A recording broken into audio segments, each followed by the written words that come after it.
Assalamualaikum warahmatullahi wabarakatuh. Selamat sore. Perkenalkan, nama saya Yusuf Damanjati Nugroho. Saya mahasiswa Fakultas Kedokteran Universitas Tarumanegara. Saya sekarang berada di semester 7 akhir. Alhamdulillah sudah skripsi dan tinggal menunggu wisuda. Saya bersama ibu saya. Ya, saya Stella Ningsih, owner dari Rumah Sakit Bundo.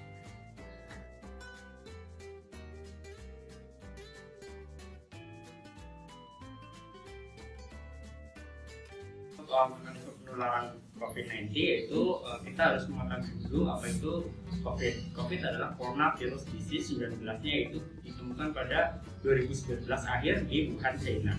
Yaitu dia ditemukan pertama kali pada hewan-hewan amendik seperti kelawar, lalu menularkan ke terenggiling, lalu dia berevolusi, lalu menularkan ke manusia. Nah, di situ kita ketahui bahwa COVID itu menyerang pada sistem saluran pernafasan atas maupun bawah. Nah, di sistem pernafasan itu, jadi kita dapat menularkan diakibatkan karena adanya pertukaran droplet. Nah, droplet itu berupa air liur contohnya. Jika kita bersin tidak sengaja dengan tangan, lalu kita menyentuh bagian gelas. Nah, di gelas itu akan banyaknya virus yang kita tularkan. Nah, di situ pasti orang-orang akan menanyakan berapa lama virus itu ada di gelas tersebut. Menurut saya itu tidak penting. Karena apa? Karena kita itu yang terpenting setelah memegang apapun, dimanapun harus cuci tangan. Kenapa? Karena kita tidak ada yang mengetahui berapa lama virus itu akan hidup di media tertentu. Nah, contohnya seperti orang melakukan disinfektan, melakukan penyemprotan. Mungkin menurut saya pribadi itu kurang efektif, apalagi di luar. Karena menurut teori, virus itu mati dengan sendirinya karena cahaya matahari. Namun kan kita belum tahu virus itu bertahan di media tertentu berapa lama. Jadi menurut saya alangkah baiknya setiap menyentuh apapun kita harus diwajibkan untuk mencuci tangan dan jangan menyentuh area-area yang penularannya sangat cepat seperti mata, hidung, dan mulut. Mungkin itu bisa menambahkan. Ya, jadi bagaimana sih agar umur virus itu menjadi lebih sedikit ketika menempel di benda-benda yang ada sekitar itu? Ya, kita lap dengan disinfektan, dengan cairan-cairan yang mungkin handle, atau kita selalu menjaga kebersihan juga kita. Karena memang kita nggak tahu yang mana virusnya di mana, karena virusnya sangat kecil tidak terlihat. Jadi kita tetap harus waspada bahwa semua orang di sekitar kita bisa menularkan virus terhadap kita, dan sebaliknya kita juga bisa membawa virus yang bisa menularkan ke orang-orang di sekitar kita. Tetap dalam waspada, tapi tidak boleh panik.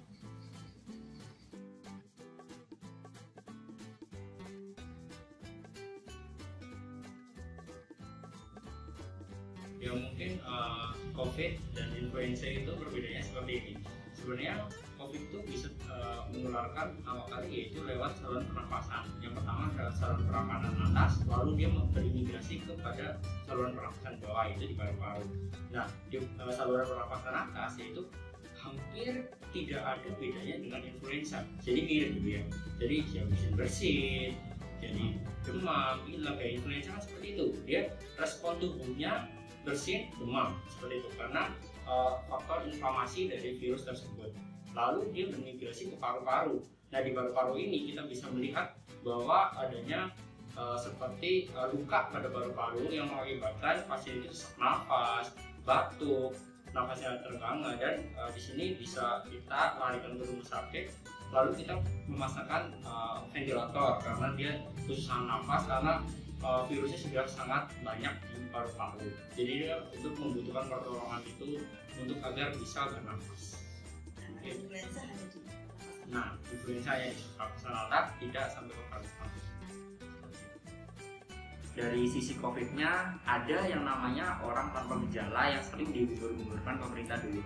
Nah, di sini orang tanpa gejala biasanya itu pembawanya adalah anak-anak muda seperti kita. Karena apa? Karena imun kita itu tinggi.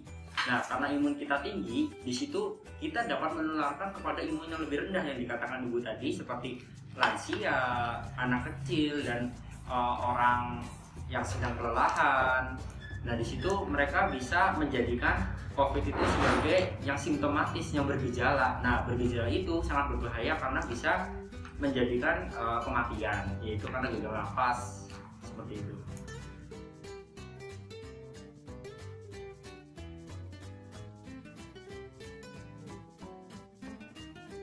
Ketahui bahwa wabah corona ini adalah wabah yang sangat menular. Dari sisi kesehatan juga sangat menular, tetapi di sisi lain bahwa kehidupan ekonomi harus terus berjalan.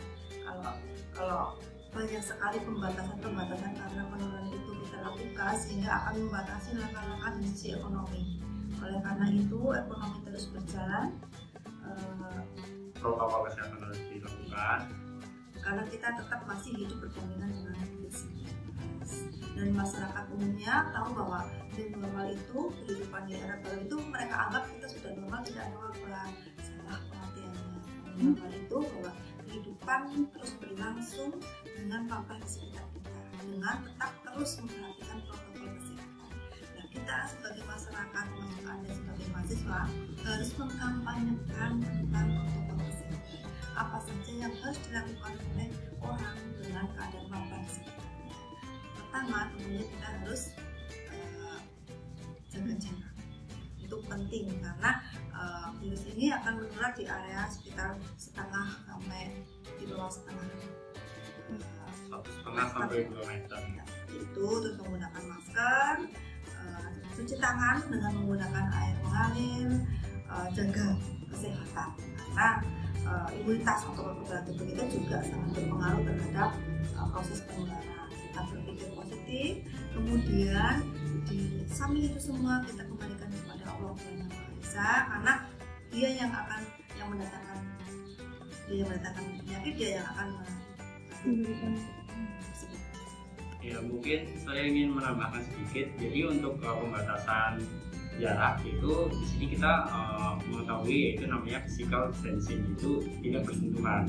Namun di sini dari himbauan pemerintah yaitu sekitar 1,5 sampai 2 meter. Karena kenapa? Karena droplet yang dihasilkan oleh cairan liur kita itu bisa menyebabkan sekitar 1,5 sampai 2 meter. Nah di situ untuk penularan COVID-19 itu sangat beresiko. Lalu penggunaan masker. Kenapa kita selalu menggunakan masker? Karena kita belum tahu apakah kita yang sakit ataupun orang lain yang sakit. Seharusnya kita melakukan pencegahan terlebih dahulu. Dan apalagi ada yang namanya T-zone, yaitu tidak memegang mata, hidung maupun mulut. Dan diharapkan tadi yang dikatakan oleh ibu saya itu untuk mencuci tangan. Karena apa? Mencuci tangan itu diharuskan menggunakan sabun. Karena sabun, kenapa? Sabun itu dapat membunuh virus tersebut karena virus tersebut memiliki envelop yang terdiri dari lipid bilayer sehingga dia akan mati jika terkena sabun. Itu pentingnya cuci tangan dengan sabun. Balita itu sama seperti halnya lansia yang mempunyai imunitas yang lebih rendah daripada remaja dan dewasa. Kita lindungi mereka untuk tidak antisipasinya, kita lindungi mereka untuk tidak bermain-main di luar atau berkerumun di luar. Kalau dulu kita ajak mereka rekreasi ke tempat-tempat hiburan, kita cukup menghiburnya di rumah seperti itu dengan media yang ada di rumah. Karena mereka tetap rentan terhadap penularan COVID-19.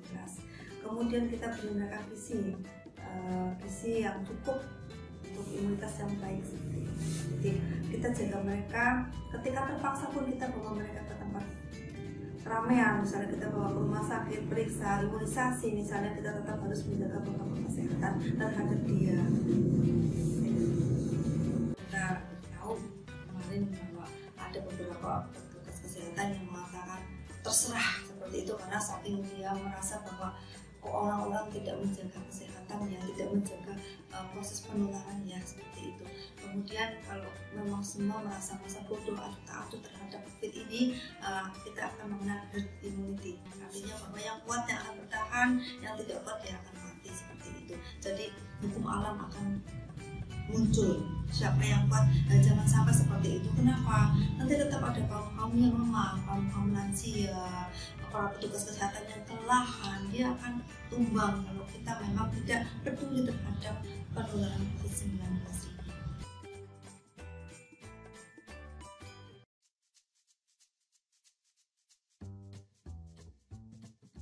Untuk acara Car Free Day saya sangat setuju dari sisi ekonomi karena di situ juga banyak orang berjualan seperti itu.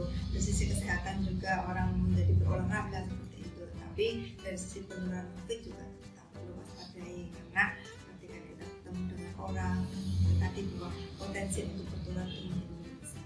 Jadi kita bahwa di setiap momen, di setiap acara harus tetap menjalankan protokol kesehatan. Untuk Car Free Day juga harus menjaga jarak, menggunakan masker, kemudian menggunakan gizi.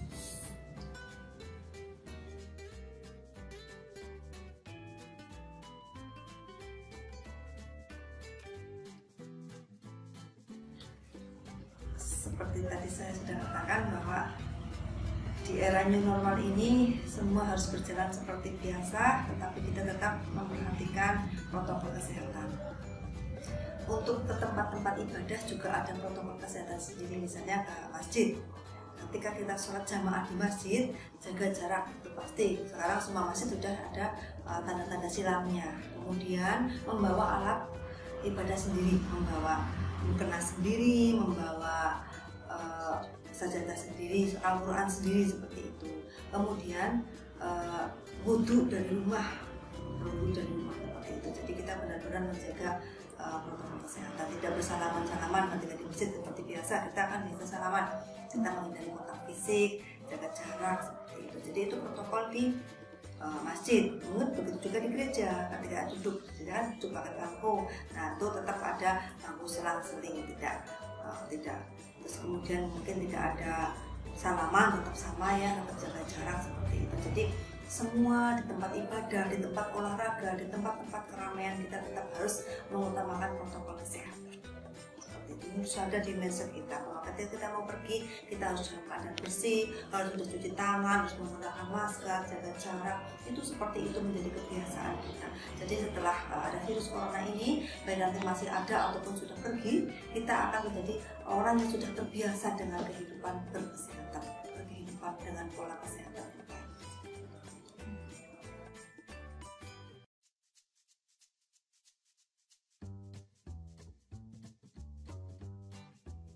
Ya, jadi untuk mengetahui zona di sini yang dari saya baca dari literatur yang saya baca, di sini ada zona yang disiapkan pemerintah, itu ada zona hijau, merah, terus ada kuning dan hitam.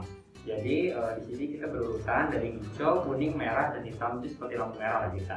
Jadi untuk di zona hijau itu tidak ada kasus, pertumbuhannya 0. Nah jika kuning itu ada kasus namun sedikit dan bukan di daerah kita. Maksudnya itu dalam satu kabupaten di daerah tertentu. Nah, jika di sini ada zona merah, yaitu sudah mulai banyak kasus pertumbuhan dan namun belum semerbak banyak banget lah. Kalau zona hitam itu sudah sangat padat dan pertumbuhan kasusnya sangat tinggi, dan di situ mungkin diwajibkan untuk yang namanya PSBB. Mungkin itu bisa menambahkan lagi. Sebenarnya kita tidak perlu terpaku pada zona apa kita berada, tapi kita tetap selalu waspada kalau itu ada di sekitar kita. Pola hidup kita yang harus selalu berubah. Dari kemarin yang memang tidak menerapkan gaya hidup sehat, kita harus melakukan protokol kesehatan itu saja. Ketika kita berada di zona hitam misalnya, kita memang tetap ekstra hati-hati. Tetapi PSBB bukan suatu alternatif sekarang karena ekonomi harus jalan, semuanya harus tetap berjalan seperti biasa, tetapi kita harus menjaga. Kalau tidak penting, tidak usah keluar rumah di zona manapun.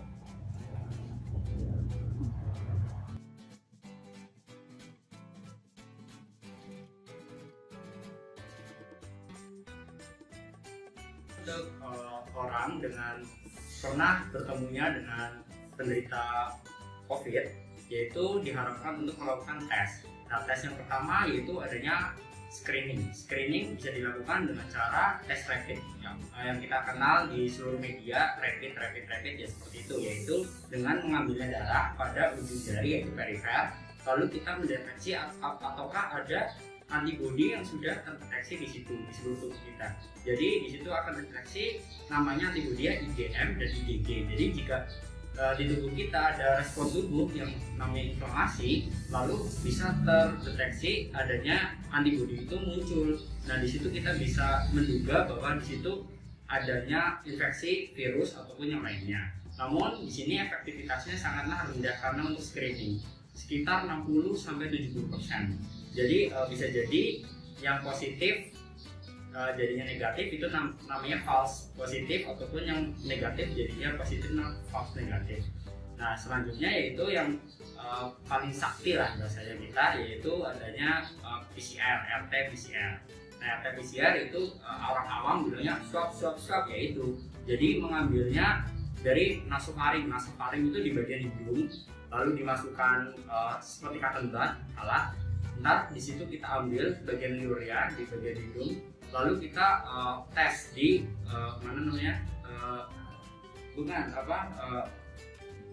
laboratorium. Nah di laboratorium lalu kita deteksi apakah ada virusnya atau tidak. Jadi tidak juga di nasofaring, namun ada di orofaring itu di bagian tenggorokannya. Kita bisa dites adanya virus atau tidak. Jadi di situ untuk keakurasiannya sangat paling tinggi dibandingkan yang lainnya, karena sekarang pemerintah sudah melakukan tes PCR untuk gold standarnya untuk mendiagnosis. Dan adapun kita mengetahui adanya fototoraks. Fototoraks itu kita memfoto bagian paru-paru sang pasien yang menderita COVID. Nah di sini terlihat adanya banyak bercak-bercak, dan kita lihat bercak-bercak itu ada ilmuwan yang bilang seperti ground glass ataupun infiltrat, itu bisa kelihatan karena paru-paru kita mengalami inflamasi ataupun infeksi pada paru-paru kita. Pemeriksaan rapid test atau PCR itu memang pemeriksaan yang tidak wajib untuk semua orang, tapi beberapa golongan, beberapa orang tertentu memang disarankan untuk memeriksakan diri ketika satu yang pasti itu ketika dia kontak erat dengan penderita COVID-19. Yang kedua ketika dia habis berpergian dari daerah-daerah yang dia ada zona merah atau zona hitam, seperti itu dia juga diharapkan tes screening terhadap rapid test. Untuk tenaga kesehatan juga karena dia juga bisa menentukan beberapa penderita yang tanpa gejala juga disarankan untuk secara berkala melakukan tes screening terhadap COVID-19. Akses untuk mendapatkan periksa itu hampir semua rumah sakit memang menjadi rujukan terhadap penyakit COVID-19. Tentunya semua rumah sakit sudah bisa melayani adanya pemeriksaan tentunya rapid test. Kalau yang PCR swab, beberapa rumah sakit sudah bisa menerima tes swab. Kemudian tidak semua rumah sakit juga, banyak rumah sakit yang besar-besar di kota yang baru bisa boleh melakukan tes PCR karena memang alatnya mahal. Dan kisaran harga untuk tes rapid test pada awalnya itu kita dari rumah sakit beberapa laboratorium itu mematok sekitar harga 400-330. Itu bukan karena kita bermain di harga, karena memang ketika secara prinsip ekonomi ketika banyak dibutuhkan otomatis harga meningkat seperti itu, jadi kita menjualnya memang mahal. Nah ketika sekarang ada surat edaran pemerintah tes rapid itu minimal 150.000, kita pun bisa melakukan itu karena kita belinya sudah di bawah harga itu. Jadi sekarang sudah dipatok menjadi 150.000 untuk tes rapid test. Untuk tes PCR memang beberapa rumah sakit berbeda untuk harganya ya sekitar 2 juta.